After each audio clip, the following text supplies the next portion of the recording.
Today we're gonna learn how to install PHP on your computer.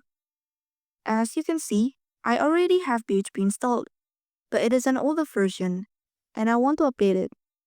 Don't worry, if you're installing PHP for the first time, this tutorial still works for you because the process is basically the same.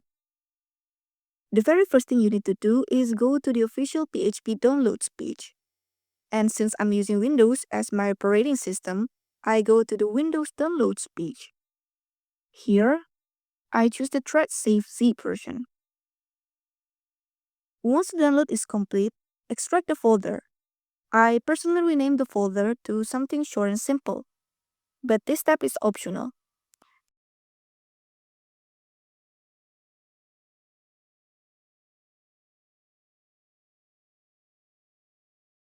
After that, I want to move the extracted folder to my C drive.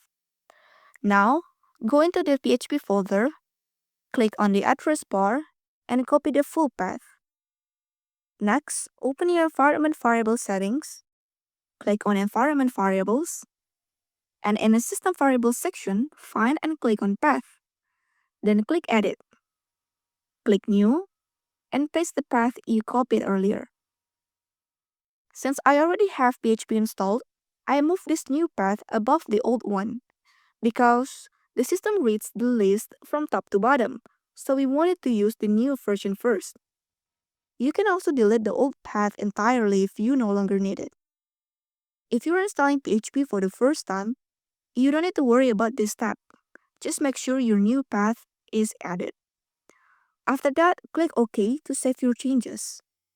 And that's basically it. Let's open a terminal and test it. And yes, the new version of PHP is now installed successfully.